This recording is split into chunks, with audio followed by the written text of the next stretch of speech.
What's going on, everyone? Dottz here, and today I'm going to be bringing you all a guide on gear and stats in Black Desert Online. So coming from a traditional Western MMO, BDO's gearing system may seem a bit strange at first, but it overall isn't too bad once you actually dive into it. And my goal with today's video is to just give you all a solid overview of the gearing system that exists in the game, where you can get it, and what the stats on the gear actually mean.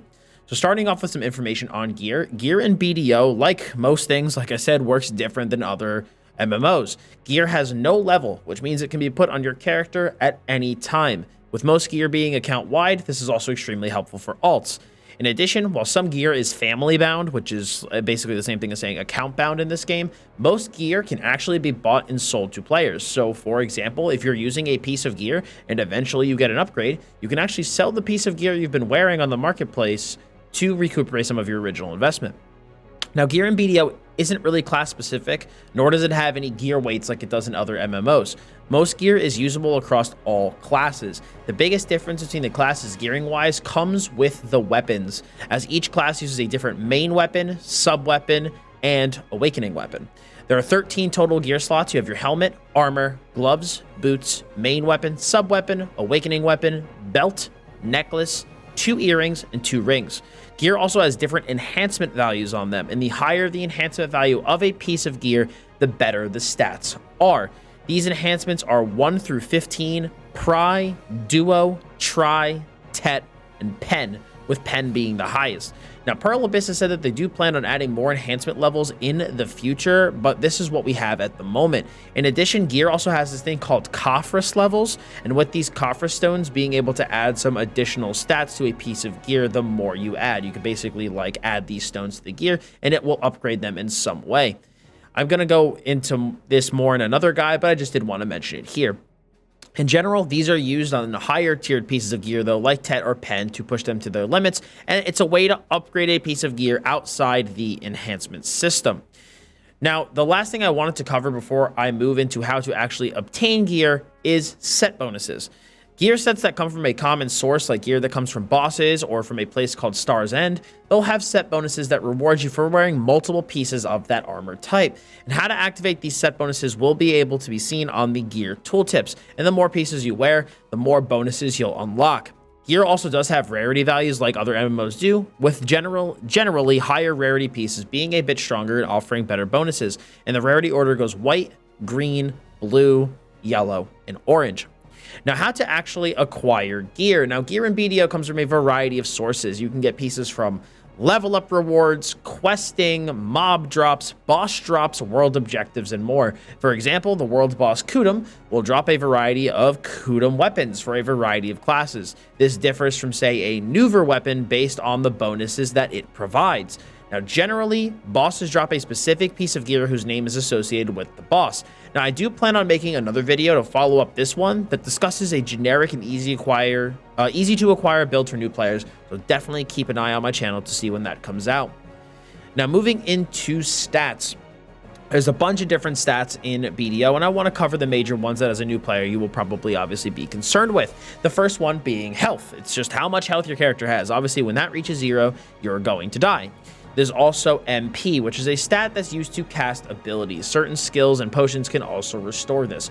You also have stamina. Stamina increases how long you can sprint and how often you can use certain movement abilities, such as dodges and jumps and things like block abilities.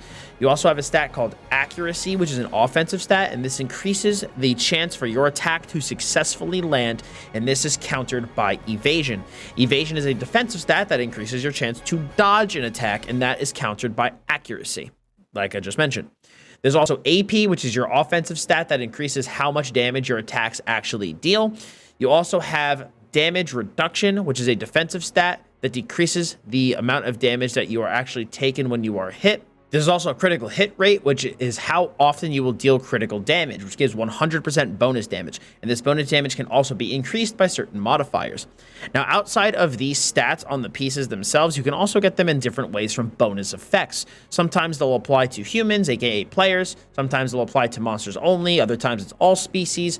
But just keep in mind that these extra stats that you get from the item effects do not apply to your sheet stats, which is what you see when you actually pull up your character pane and you can see your AP, your DP, and your awakened AP.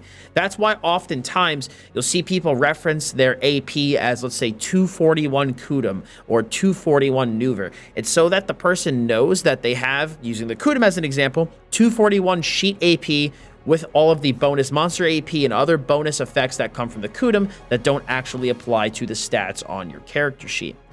Now, believe it or not, you also actually have stats on your character besides what appears on your gear panel. These stats are known as your sheet stats, the ones on the panel themselves, and are the bonuses that you're actually getting from your gear. But there's also a form of hidden stats that are called AP brackets and DP brackets. And these are extra stats that you get from getting your AP and DP to certain thresholds. Now, these thresholds are very important because you can gain an insane amount of bonus stats from these. For example, having a difference of even just 1 AP around a bracket jump could mean that your opponent with that singular extra AP actually has even like 22 more AP than you because they jumped up an AP bracket, so they got all of those bonus stats in the background. Now, I'm going to include a link in the description below from Grumpy Green Cricket that has these AP and DP brackets so that you can check them out for yourself. Just a quick shout out to the Coffers stuff that I mentioned earlier. Again, I'm going to discuss this in a later guide, but I do want to mention the purpose of those a little bit more. Those are also really beneficial because they can also bump up your gear in terms of the AP and DP a little bit more to help you reach those brackets. Even getting things like your log books that I mentioned in my top 10 tips video could also be important to get those little bit of extra stats to make sure that you get to those brackets, and just gives you some extra stats outside of your gear.